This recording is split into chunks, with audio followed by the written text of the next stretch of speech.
Hello friends, welcome back to my channel. So today I'll be showing how you can track your REIT investments. So first, like, what is REIT? So if you go to like Google and search what is REIT, REIT is basically a real estate investment trust, a company that owns, operates, or finances income generating real estate. So it can be a hotel that they own, it can be a corporate building where other companies or IT companies like has taken few floors on lease. Like they can own a hospital. So any commercial properties or land like which is generating some income in real estate. So like if you go to the stock market, and like in India there are only four REITs for real estate investment trust. So what are those? Like in one is Embassy. This is the oldest, I think. So they have like offices, and if we see the history, like started from 328 and now it's 303. So not much gain in like 5 years. Then another is Brookfield.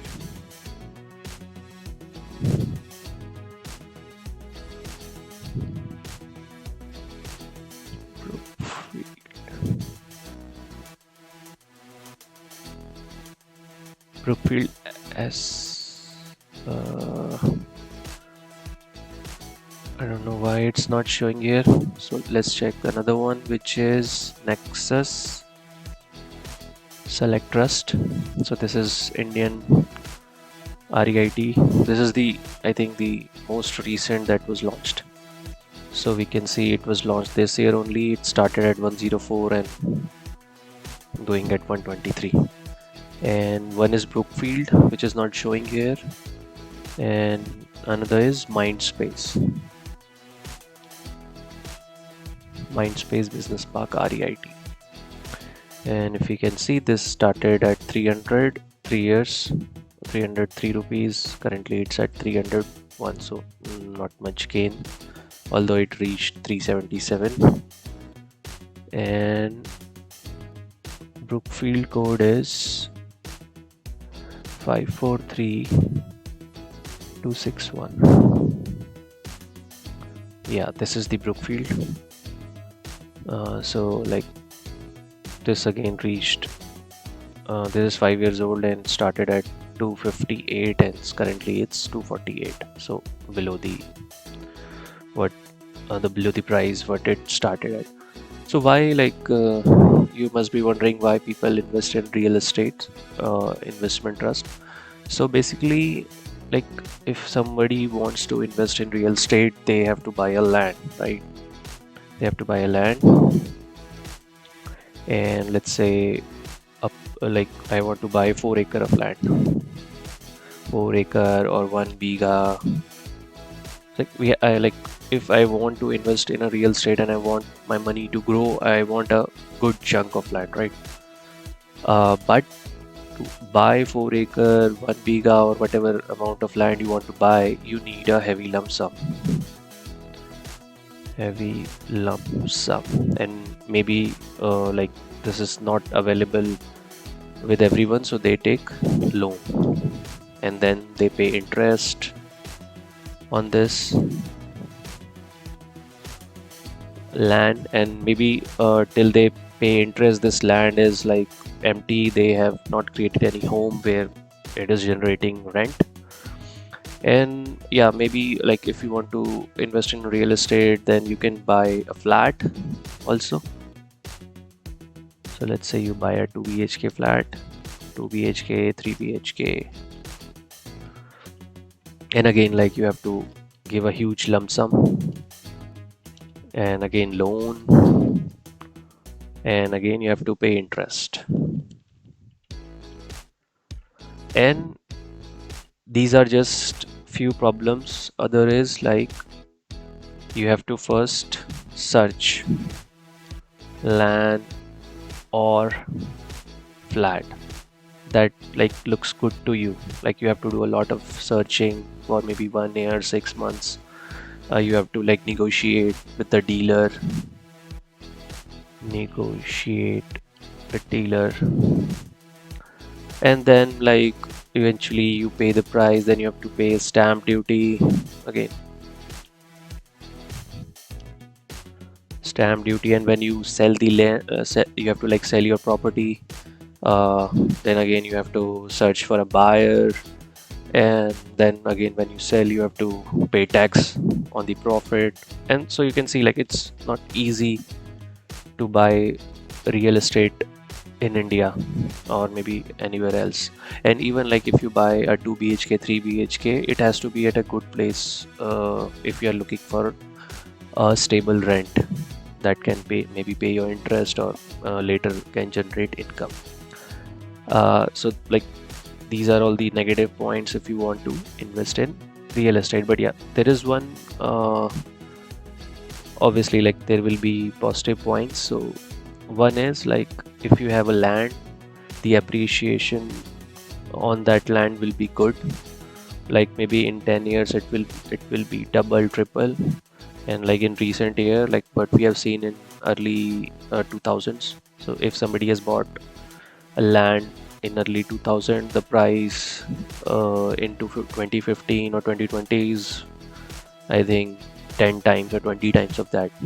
So if that happens, that is like huge advantage. And same with like 2 BHK, 3 BHK, if it's at a good place, and then you can get heavy rents like Bangalore.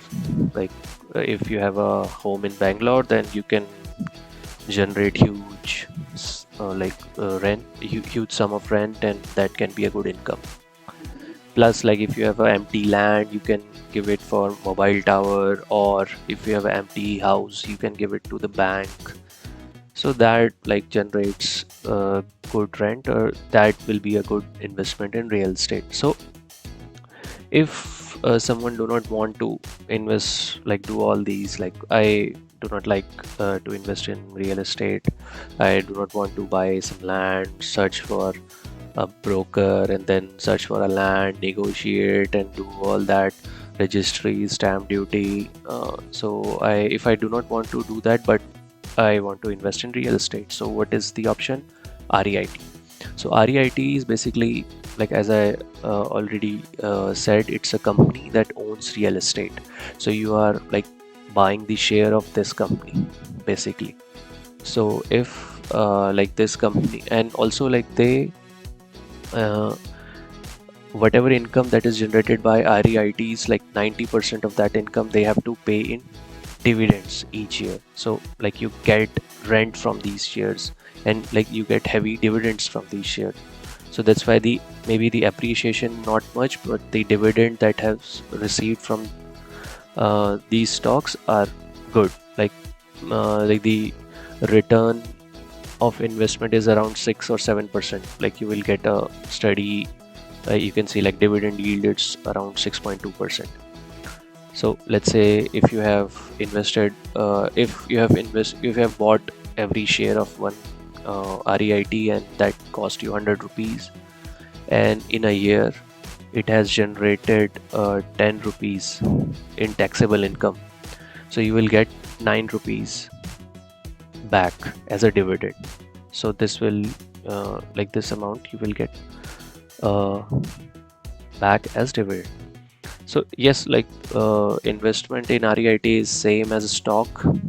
So you must be saying, okay, why like the earlier video that I've created on stocks can cover this? Yes, it can totally cover this, and today's video also applies on stock investment as well, where you are getting a dividend. So we are looking, so today we will basically looking how we can add dividends to this tracking tool. So let's go. So first, like because this is REIT is basically a stock, so we'll copy this stock page, we'll create a new sheet, we will name as REIT, and we will paste it here. And let's say we are investing in Nexus, like Okay, so Nexus Select Trust, REIT, Nexus Select Trust, REIT, and the value of this is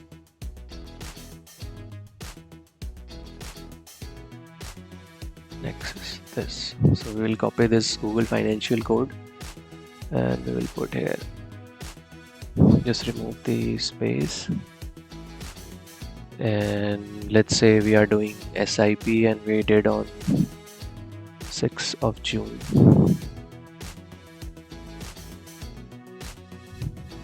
April, June, 6th of June, and then we did on 7th of July.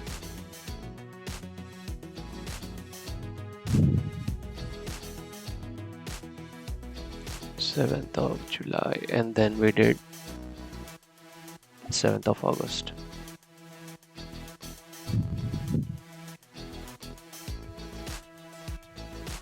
So you have to like put your dates where you have invested, on which date you have invested, and let's say you did SIP or something. We'll delete this row, and you invested 5,000 rupees, minus 5,000, and the NAV on 6th June was 105.90, and NAV on 7th of July was 112.35, and on 7th of August it was 115.89. Okay, so quantity purchased is basically this divided by this, and this much quantity is purchased. But as you know, like if you invest 5,000 rupees, some will go to the brokerage, around like 8 to 10 rupees will go to the brokerage, and after cutting this amount, that amount will be divided by NAV, and those many shares you will get. But because you are investing total of 5,000, you have to take care of this as well, because from your pocket 5,000 is going away.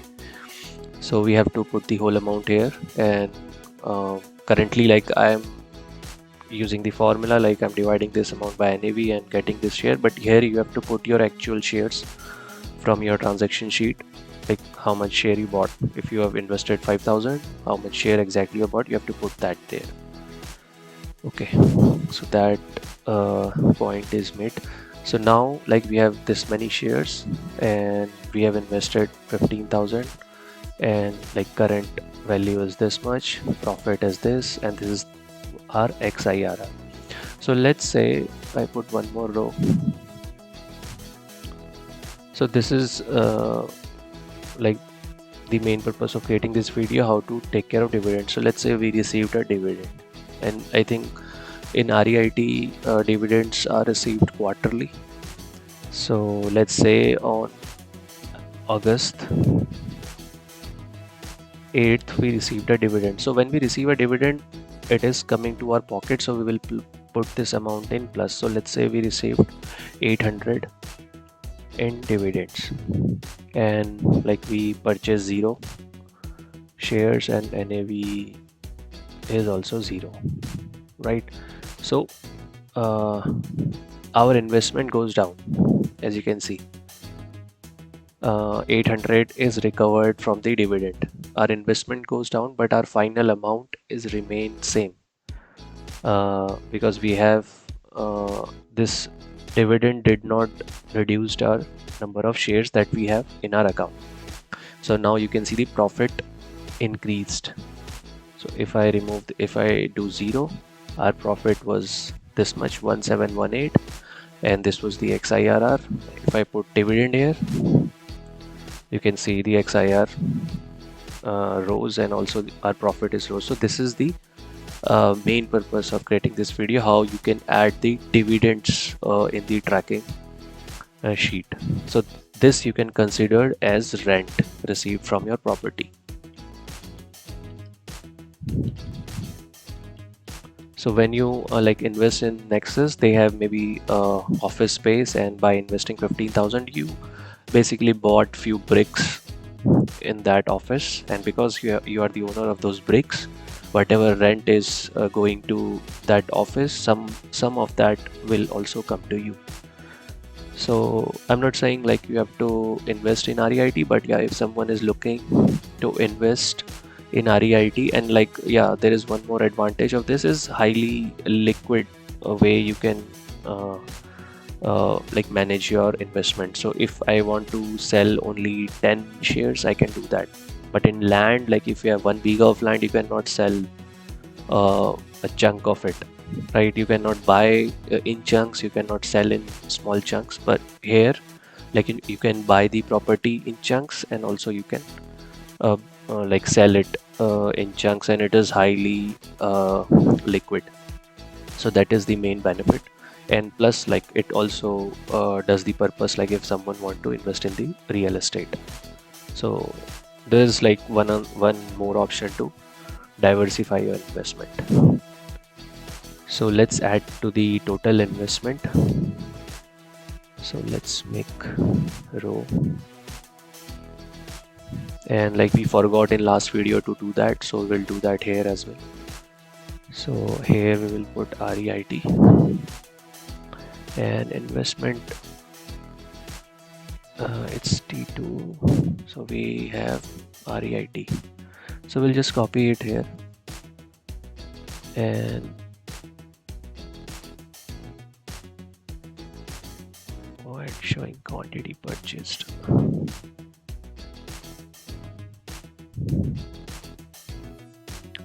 Okay, just copy this data, and here we will write REIT because our sheet name is REIT. So we'll put REIT, and like 14,200 is our investment, and we'll copy this,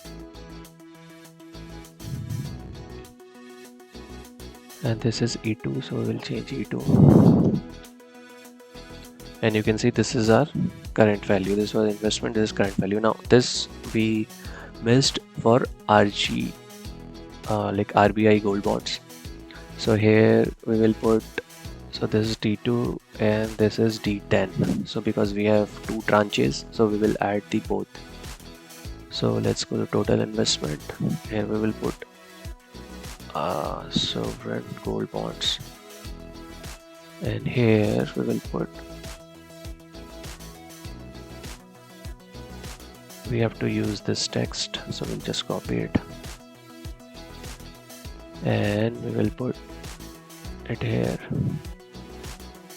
and we have to like add D10 as well. So D10, so this is our investment in SBJ, and what is the final value? It's E2 and E10. So let's put